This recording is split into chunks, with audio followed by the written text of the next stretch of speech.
This is just one of those stepping stone jobs, not something I'm too proud of. None of us here are planning to stay, though Chris has been here 7 years today. Joining us now is a young lady who's doing great things. She was so busy in Tamworth this year, and she's got a single that's doing great guns. It's sitting at number 29 on this week's country charts, and it's called Stepping Stones, and her name is Dani Young, and she joins us now. Busy time for you at Tamworth this year, Dani. It sure was. I felt like I was running around every day just trying to get back and forward across town to all the gigs. But it's a great festival, and everyone always has a lot of fun when you go to Tamworth, both as an artist and as a punter. Part of that too is you've got that great opportunity to meet with a whole bunch of fans and let them hear your new music if you've got it, showcase what you're doing. You've just got to take advantage of so many people in one area, don't you? Yeah, it's probably one of the only times in the year that you sort of get everyone from around Australia all together, all the country music fans in one place. So you've really got to take advantage of that, because the rest of the year you'll be trying to hunt them down to get your music back in front of them again. Now, people will remember that Dani Young from getting out and doing some stuff with Warren H. Williams a couple of years ago, and then doing a bunch of stuff by yourself. Have you done a lot of songwriting? It depends what you call a lot of songwriting. I only really started songwriting when I moved to Alice Springs, and that was probably only four or 5 years ago. We wrote all the songs for that first album with Warren, and then I've been writing songs for my own EP, and I've been writing songs with other artists as well that have been coming out. I've actually got another song out at the moment that's a collaboration with Jed Zarb and myself, Hillbilly Cider, which is sitting lovely at number 9 this week. And we wrote that song together, and I sing on it as well. And there's been a few artists that I've helped write songs that they've then released. So it's been good for me to get that sort of experience, not only writing for myself but with other people, because it's a bit of a different mind frame to sort of think about how to write from someone else's perspective.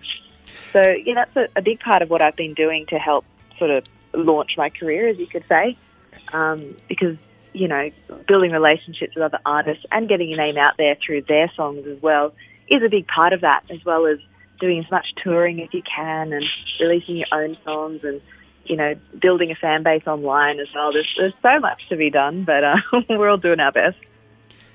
Tell us about the songwriting process for you. Everyone at some stage, whether they're writing a book or a song, goes through the writer's block, or they write something that they're just not happy about. Tell us how you deal with it. I don't know if I even deal with it. There have been long periods of time where I've had writer's block and just not written. And sometimes it just takes a certain thing to spring to mind to just change the writer's block situation. Something I found really helpful was going to, for example, the Songwriters Retreat at Nundle, the DAG ship station. That was a really good one when I was having a bit of writer's block, by going to that and getting in a different environment and having tutors, talk to you from their experience really helped.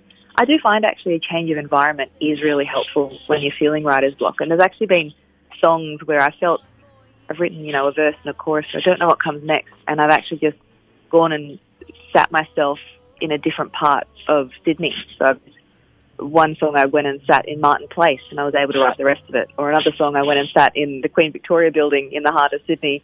And that environment is what sparks the rest of the song. So, yeah, I think actually changing environments is really important. Isn't that great? We love to get the insight on what makes people tick and what helps them get by here. We want to talk about the rest of 2019. What's in store for Dani Young? Oh, I'm really excited about 2019. It feels like a lot of things are falling into place for me this year. I am touring to different parts of Australia. Pretty much every month I'm touring to a different part of Australia, and I'm just so excited about that. So next weekend, over the election weekend, I'm touring Melbourne. I've got 3 shows down in Melbourne. And then next month, in June, I'm heading over to Western Australia and doing some shows in Mandurah and Perth. Then in July, I've got something in Sydney, and I've also got, where else am I in July? Trying to remember I've got all around the place. I'm losing track of where I am actually, but I've got 2 trips to Queensland this year. I'm heading out to Dubbo as well, down to Melbourne a few times this year actually. So I haven't had this level of constant touring in previous years. So I'm really looking forward to this year, and I think I'll be racking up quite a few frequent flyer points. Well, that sounds like it's going to be a hoot. Now, if someone wants to keep in touch with you, I imagine that the social media is the best way to do it. Oh, I mean, everyone's on social media these days, so it's very easy to find me on social media. You can look me up on Facebook as Dani Young, Instagram, Twitter. My music's on Spotify, on YouTube. Anywhere you want to listen to my music, you can find me. Dani Young, this is Stepping Stones. Sometimes you feel like dying.